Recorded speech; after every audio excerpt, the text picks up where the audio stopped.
Hello, bienvenue, and welcome into That Guy's a Maniac, the podcast. And as always, we are the podcast that gives you the unenviable blah blah blah blah blah blah blah. Are you sure you know? Are you sure you know where you're going? Yeah, I mean, I said I was winging it. I'm gonna wing it. You just lost faith in yourself halfway through that sentence, then. Well, no, but the whole point was I was going for this whole build up of, you know, the script, you know who we are. We're www.thatguys.co.uk, but we're doing something. Where are you going to mention our social brands? Our social brand. You mean at That Guy's a Maniac on all social media like Facebook, Twitter, Instagram, things like that? Were you going to mention YouTube as well? Oh yeah, YouTube. Yeah, I was going to mention that. Yeah. Okay, well, no, that would have been a good intro, I think. Yeah. But the whole point was I was actually trying to go for, you know who we are, but this time, this is a different episode, so we are doing a Christmas episode. Hey! I feel that enthusiasm coming from you. I mean, obviously, we are reaching that time of the year, the end of 2020, the year that never was. And Christmas is fast approaching, and by the time, in our listeners' timeline, this should be going out just in time for Christmas-ish time. Time for Christmas-ish time. Yeah, just in time for Christmas-ish time. So we're doing something Christmassy, aren't we, Farley? Yeah. And how do you think this is going?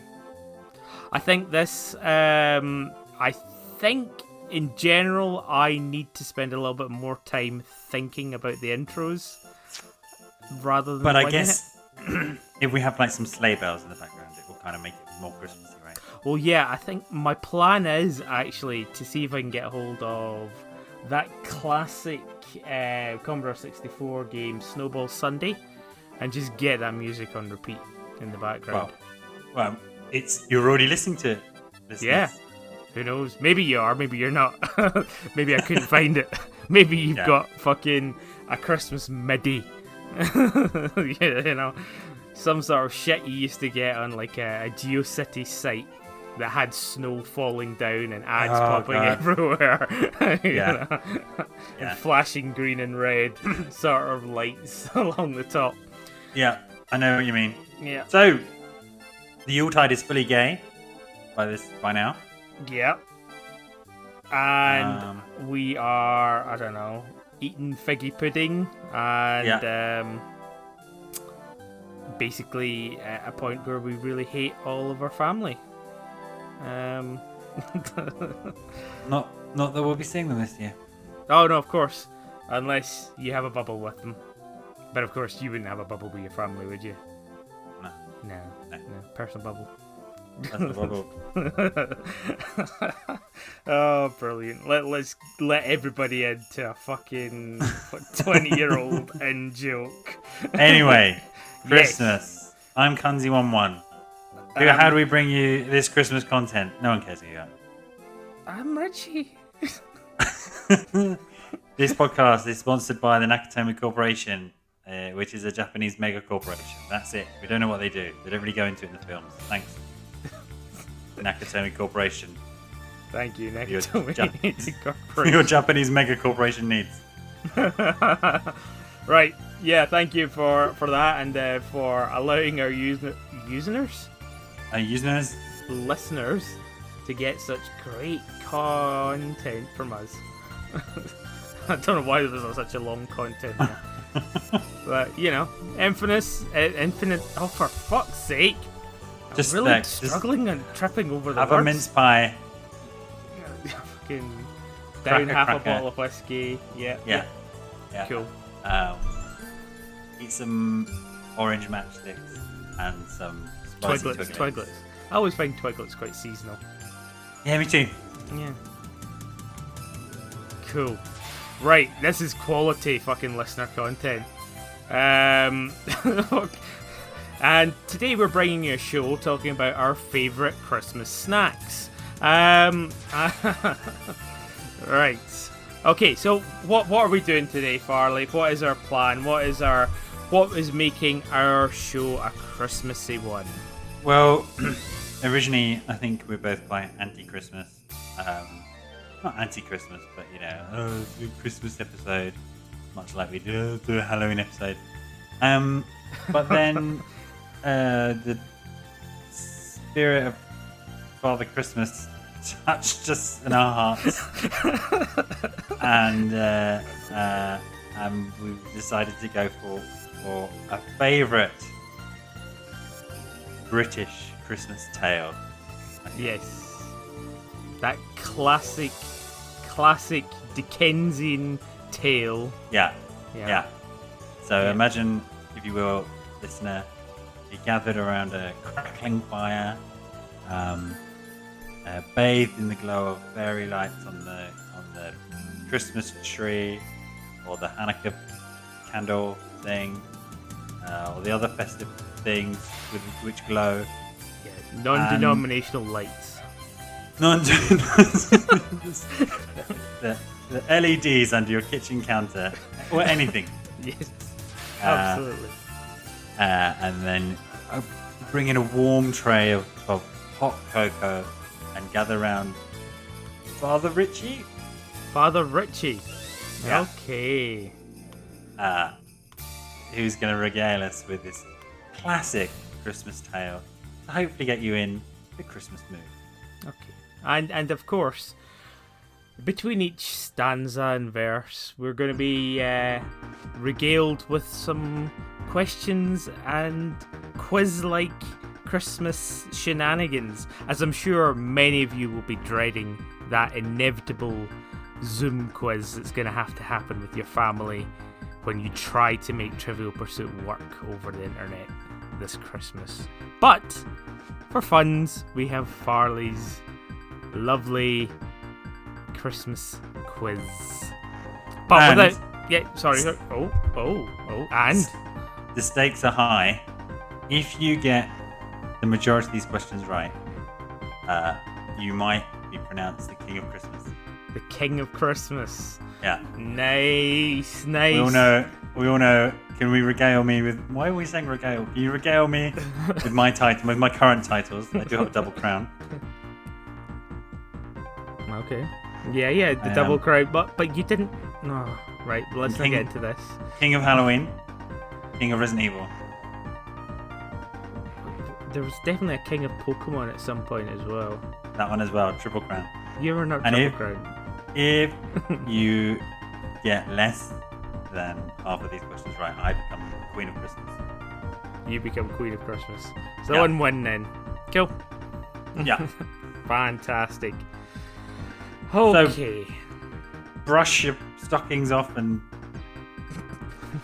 brush your stockings off.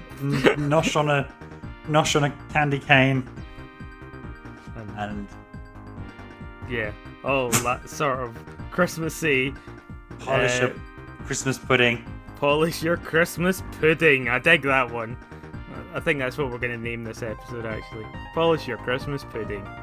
Okay, yes. So, do all of the above and sit tight, and we shall begin by telling you a tale. We begin at Chapter 1.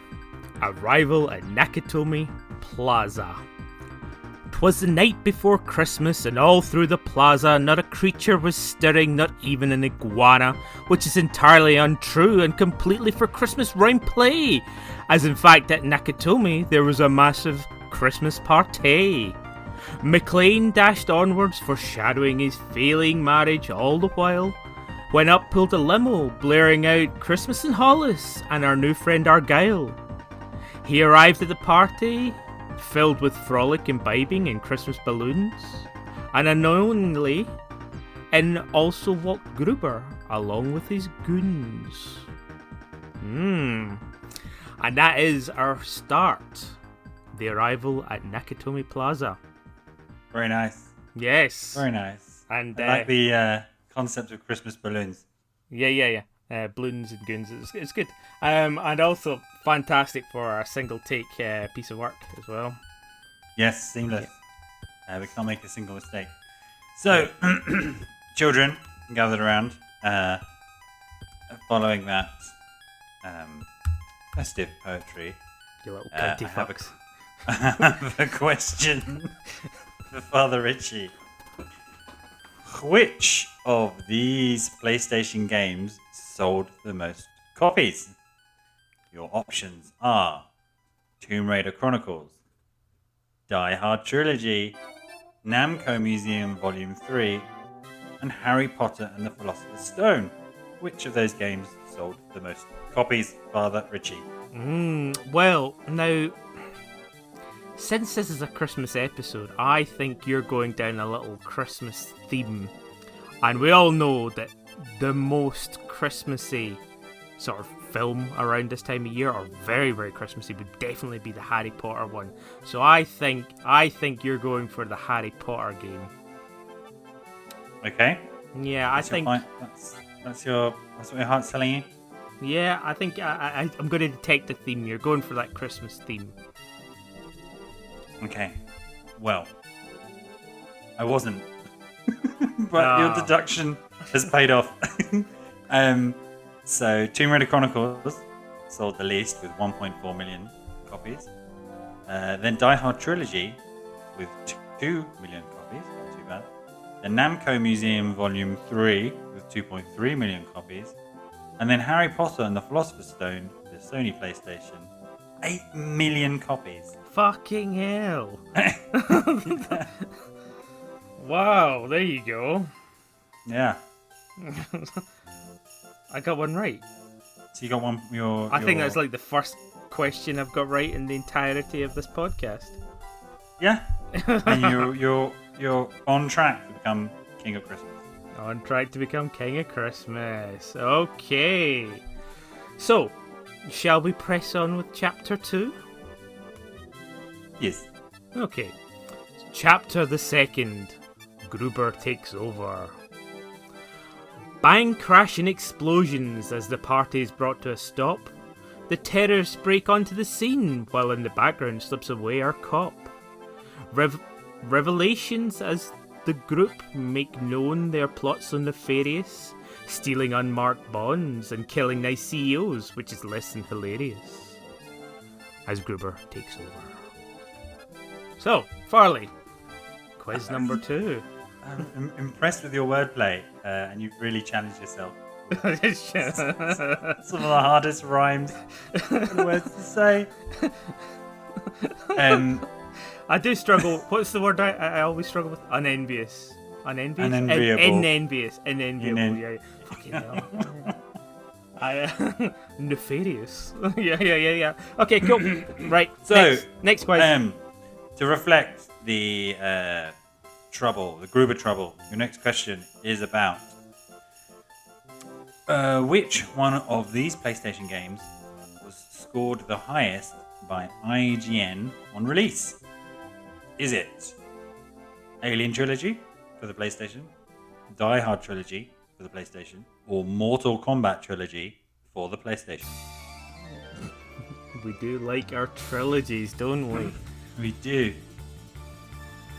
I think, just to follow on from that Christmassy theme, nothing's more Christmassy than the cold, dead,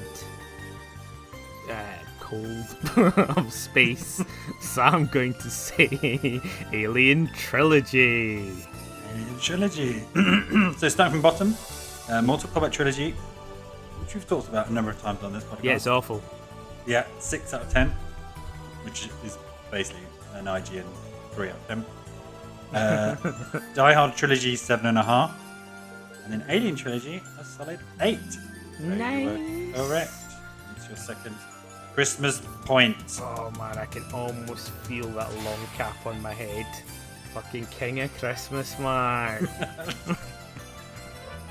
Right, okay. And on we move to chapter the 3rd.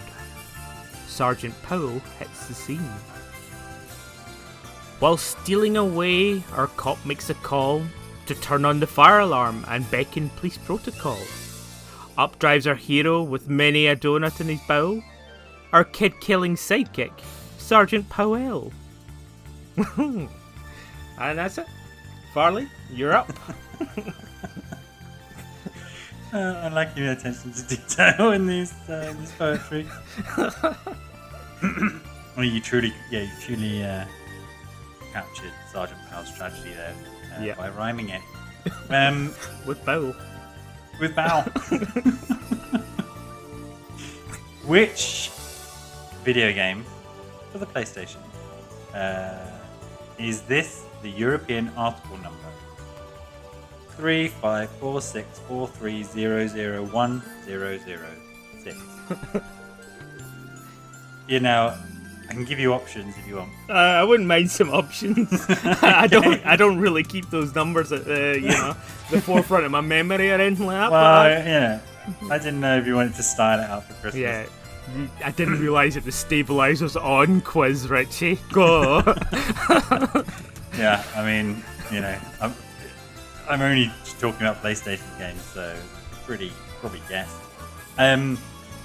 Your options are Kudelka, Die Hard Trilogy. Kudelka.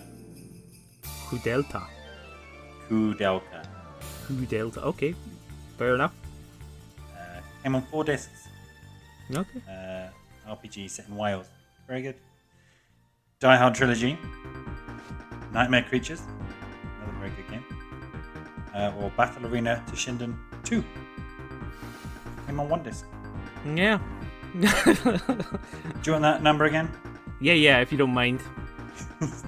3, 5, 4, 6, 4, 3, 0, 0, 1, 0, 0. 100. 6. Oh, okay. Sorry, I'll do it again. 3, 5, 4, 6, 4, 3, 0, 0, 1, 0, 0, 6. Right. Okay. That's a huge clue. Yeah. So that's the number on the back of the box. Yeah, it's the number on the back of the box. Yeah. Right. Yeah. I think again that you're going down that Christmassy route. Okay. Even though I've told you twice now that I'm not. Yeah. Okay. But we all know you are. And I think. What were the choices? It's like Kudelka? I've never even fucking heard of this game. Kudelka, Battle Arena to Shinden 2, Nightmare Creatures, and Die Hard Trilogy. Okay, I am going to say, because it feels like it has snow in it sometimes, Nightmare Creatures. Oh, Richie, I'm afraid the answer was Kudelka. Oh, what? Oh, Yeah. no. Yeah. Does the game even exist? Yeah, it does, yeah. Spell it for me. K-O-U. Hey, hey is not a letter.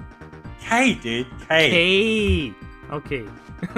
K. Oh, well, that would have changed your answer. Yeah. Oh, I was thinking about Kudelka. Yeah, that's all I could hear. Kudelka. Okay, right. And it's set in Wales. Yeah, it's set in Wales. It's a 4-disc game. And it's very hard RPG. You said Nightmare Creatures, but of course the European article number, or EAN, for that game is 49886027800093. Which isn't even close. No, it's not. 009. It's not 006. Yeah, we're under 3 after that. Yeah, just completely screwed the pooch on that one. Uneasy as the Christmas crown. Yeah, okay. Well, then I think it's best we move back to our story, our Christmas tale, get past all of this, and we'll move to chapter 4, when Gruber and McLean meet.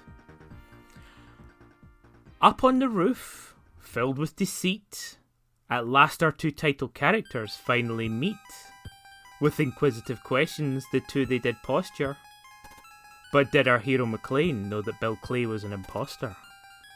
Handing a gun to smoke out dear Gruber, he cocked that gun. It turned out it was empty and he looked like a loser. Twist.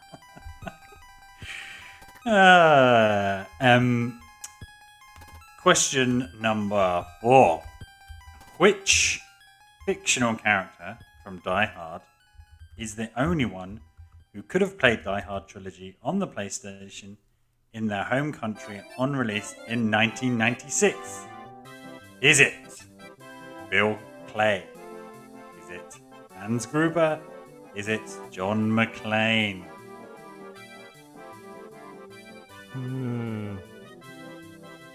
Which fictional character from Die Hard, if they were real characters, is the only one who could have played Die Hard trilogy on the PlayStation in their home country in 1996? I'm going to say it would have been John McClane because I have... And why is that? Because I have a feeling that you are insinuating that Gruber is from Germany, and I believe Germany wouldn't have been too happy with the violence and blood in the game, or perhaps it was released just a few days after in Europe.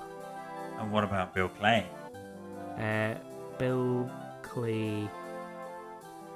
Well, I mean, yeah, I suppose he could have as much as John McClane could have. Well, who is Bill Clay? Bill Clay is a member of the Nakatomi company that Gruber masquerades as. Yeah. So he's not alive, really, is he? No, he's not alive. So who is it? Who is Bill Clay? You just said it, the rhyme. Hans Gruber. Yeah. Yeah. What's your final answer? John McClane. Yes, it is John McClane. Because... No, Bill Clay was still a person in the building. Like, that's the whole twist, is like, Gruber had managed to actually see the staff listing, and there was a William Clay on there, and that's why there's a doubt in McClane's eye. So he did exist. He had doubt in his eye. Yeah, doubt in his eye. That's how great an actor early Bruce Willis was. Okay, well, the answer is John McClane. I wrote this quiz and I decided the answer. The answer is John McClane. I'm glad. I had a whole contrived thing about, well, one of the guys who's one of the CEOs from the Nakatomi Corporation, but he was played by a Asian American or a Japanese American. So it wouldn't be fair because the game came out in Japan in December 1996, same time as the EU, but it came out in the States in August 1996. But was your question not who could have played it in 1996? That everybody could have. Yes. Oh no, because it would have been September 1996. Nope. Ah, fuck it. If there was a Japanese character with a name in the film, it would have been September 1996. Cool. Can you, behind the curtain, view into the construction? Right. That's another point, so you're on 3 Christmas points out of 4 so far. Nice. Right. We move on to chapter the 5th. Broken glass in feet. Explosions and gunshot and splintering glass. Fucking. Timestamp, thank you very much. 6 fucking 8. Right. Chapter the 5th. Broken glass in feet. Explosions and gunshot and splintering glass. But did this stop our resident badass? No, for he pushed on and trampled with bloody bared soles, fleeing to the vents, onward and upwards to avoid their patrols. What a wintry, festive, Yuletide Christmas tale. Nothing says Christmas like pulling shards of glass out of the soles of your feet. The next question. Not even related to that at all. At the Computer Game Developers Conference, best adaptation of the Computer Game Developers Conference Spotlight. Oh, wait a minute. Did you just fuck up saying words? No, I was reading the sentence. You were reading the sentence. Okay, yeah. Perfect. I was okay, reading the cool. sentence. But Yeah, it because I wouldn't want to like pull you up and make fun of you for like fucking up a sentence or anything like that, you know? Well, feel free to cut this out, but you've already cut in quite a bit of your fuck-ups out. So. I have no idea what you're talking about. I thought I'd save you some time.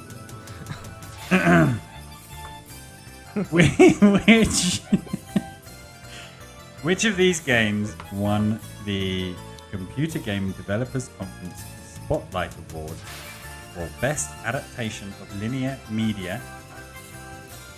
Linear media? Yeah. Wow.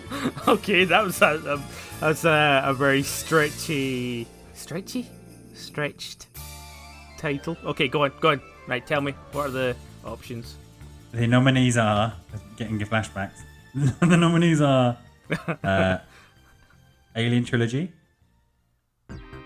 Goosebumps, Die Hard Trilogy, Rama, and I Have No Mouth and I Must Scream. Right. Which one of those games won the Best Adaptation of Linear Media Spotlight Award at the GDC 1996? Linear media. Okay. Ranma? Rama. Ranma. R-A-M-A. R-A-M-A. Well, based on Arthur C. Clarke. Story, I think. Rama and Rama 2. Okay. Really? And I Have No Mouth, But I Must Scream. Yeah. That was an adaptation of what? Isn't it Thingy? Oh, it's Thingy. You know, good old Clive Thingy. Sinclair, is it? Is it Clive Sinclair? These are the weird... Who's the Pinhead Man? Oh, oh God. I know his name. I do. Who's the Pinhead Man? Brilliant. Who wrote Hellraiser or the Hellbound Heart? Who's Pinhead Man? Pinhead Man Ellison. is Brad. No, nothing to do with him. No. Okay. Is a post-apocalyptic, jeez. Post-apocalyptic. Post-apocalyptic science fiction short story by American writer Harlan Ellison.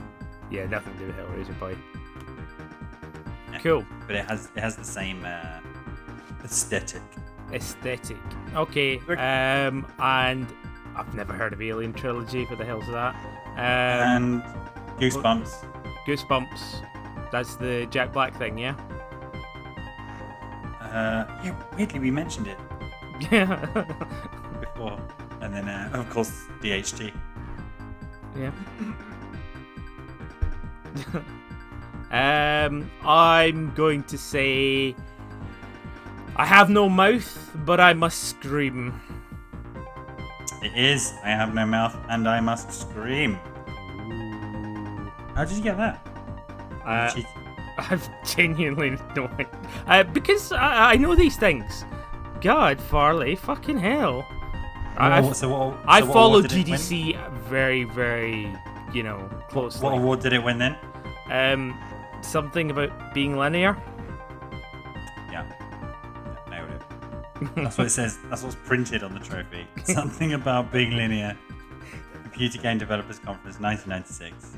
I Have No Mouth and I Must Scream. Really long plaque. Yeah? Yeah.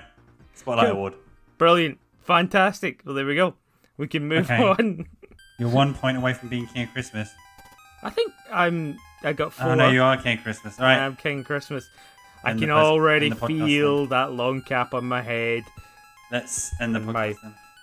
I've got It's the a last big episode belly podcast. full of jelly. Is it the Pretty last great. episode? Yeah. That's it, Ever? we're done now. We're done. Okay. Yeah. Right. Merry Christmas to all, and to all, good night. Oh, you fuck. What did you just Enjoy say? Enjoy your crown. Yeah. It's a good crown. How about we continue on with the Christmas story and you stop being such a Grinch? There's no point now, is it? You won. Ah, Farley, you know that if I'm King of Christmas, you can always be Queen of Christmas. Is that serious? If you're real? You know that. I'm King of Christmas. I can do whatever the fuck I want. Oh my god, I'll be Queen of Christmas too. There we go. Okay. Right. Well, what's the next stop on our exciting story adventure? Chapter the 6th. Gruber identifies Holly. Fueled with rage and desire to hurt McLean, Dear Hans found a clue to cause him much pain. He lifted a photograph that made him so jolly, as he found out a hostage was his wife named Holly. Intrigue. Yes.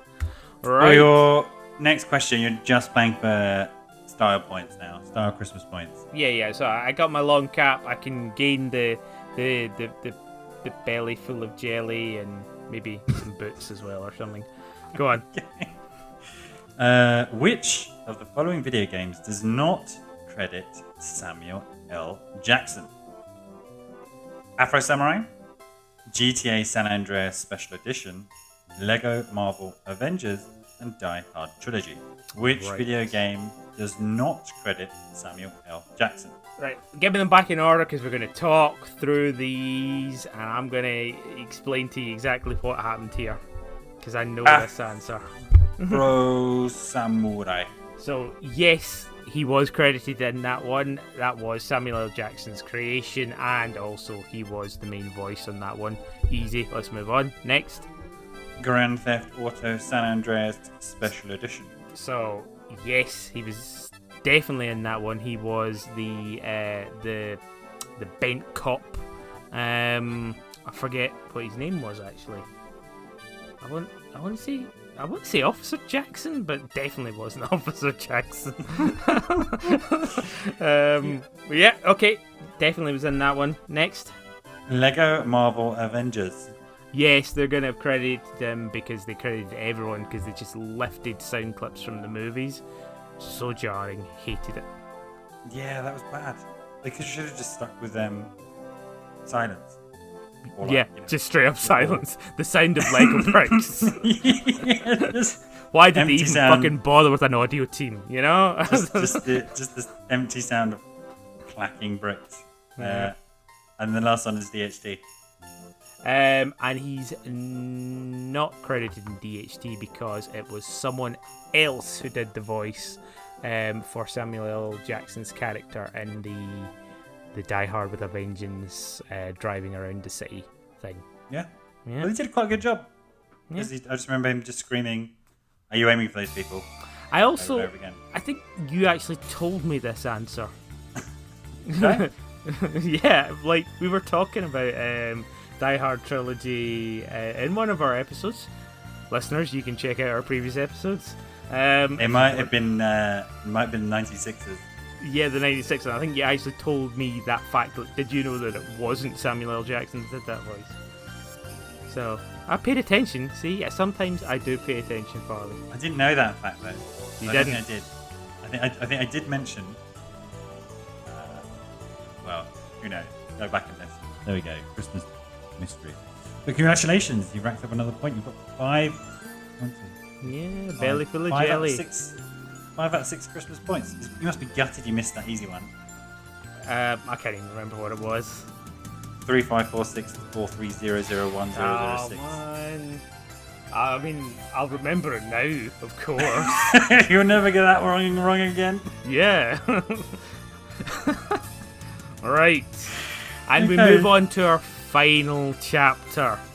The title has a little bit of a spoiler in it, but, you know. So, How can you spoil Christmas? oh gosh, by, I don't know, jizzing over the presents. You could just say Santa Claus isn't real, but yes, jizzing on the presents is an option. Right, okay. And we shall move on then. Is that an indication of what life will be like under your reign as King of Christmas? King of Christmas, everybody. Everybody just jizz on your presents. It'll be like snow falling. See a doctor, dude.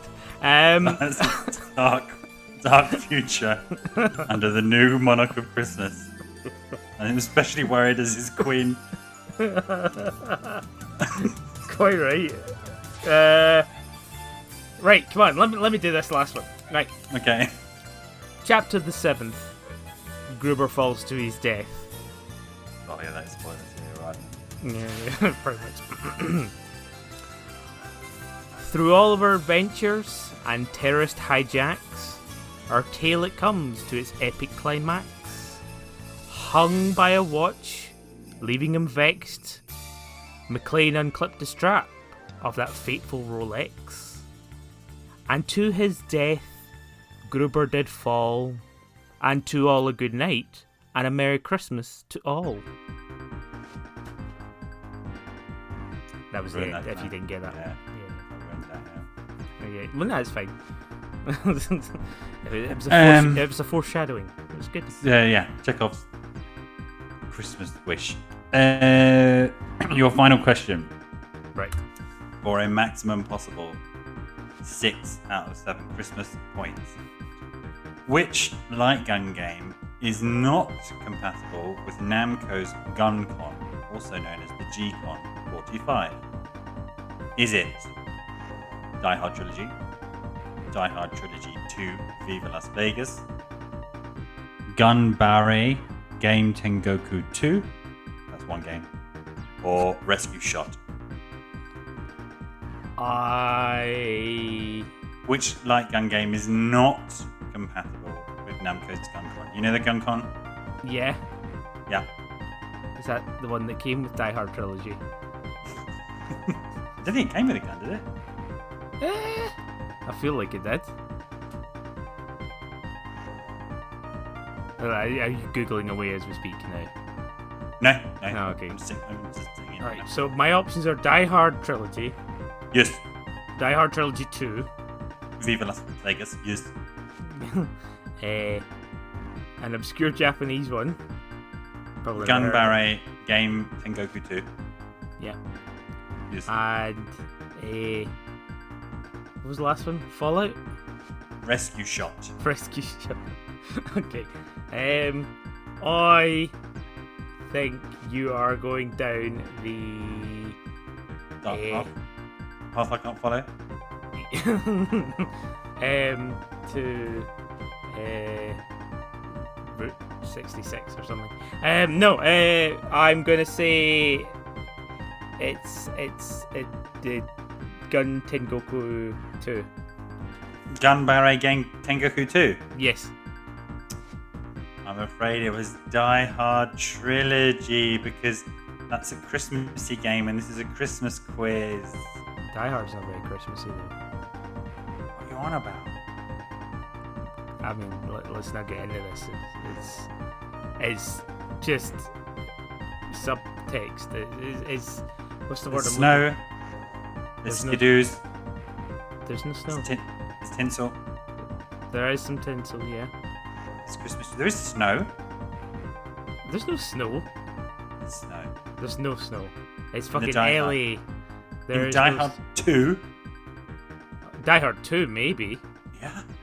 Die Hard Trilogy is about all 3 films. I thought we were just talking about the first Die Hard film there. No. But Die Hard. Yeah, okay. Fine.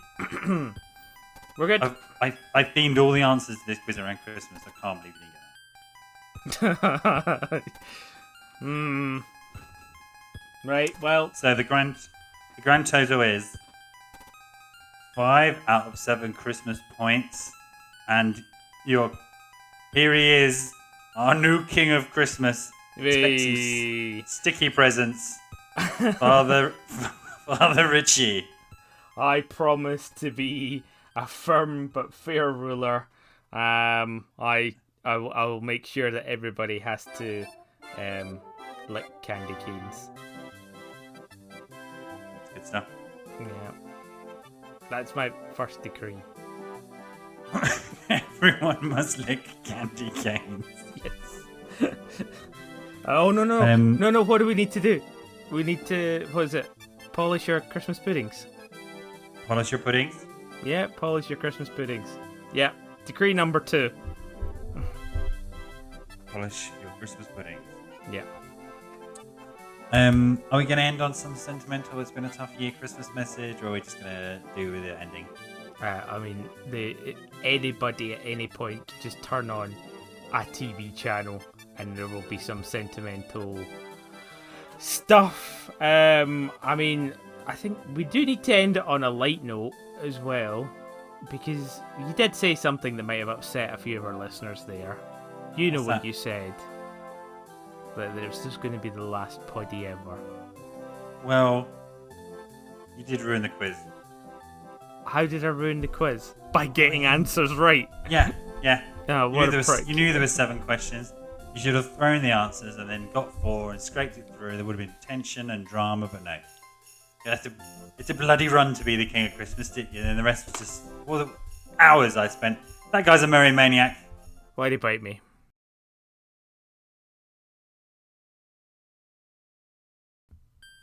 So we begin at Chapter 1, entitled Arrival at Nakatomi Plaza. 'Twas the night before Christmas, and all through the plaza not a creature was stirring, not even an iguana. Which is entirely untrue and completely for Christmas round play, as in fact Nakatomi, there was a massive Christmas party. McLean dashed onwards, foreshadowing his failing marriage with all the while, for fuck's sake, cunty fucks. Merry Christmas, everybody. Right, we're starting again on this one, I'm afraid. You ready? Just shut the fuck up. Shut the fuck up. Please keep that tape somewhere there. Shut the cunting fuck up. Let me say it, right? I fucked up twice as well. Fucking hell. Right. You done? Yeah. Okay. We begin at... Just fucking mute yourself or something. I just imagine you're surrounded by kids and you're sat in a big chair. You just start showing cunty fucks at them. Oh. Okay. Are you gathered around children? You cunty fucks. Okay. Right. Just fucking... We over. We're cool. We can do this. I can say words. La la la la la la la. Right. Are you there? Yeah. Yeah, good. Okay. Gruber identifies Holly. Fueled with rage and desire to hurt McLean, dear Hans found a clue to cause him much pain. He lifted a photograph that made him so jolly as he found out the hostage. Her name was Holly. Actually, no, that's wrong. I fucked it up. That doesn't even work. Hang on. We're re-editing this one again, just because I actually fucked up the poem there. So I know it was going to happen, Farley. I'll keep these in as some sort of fucking blooper reel at the end or something like that. Yeah, especially that first one. Cunty fucks. Right. Okay. That'd be good. Da.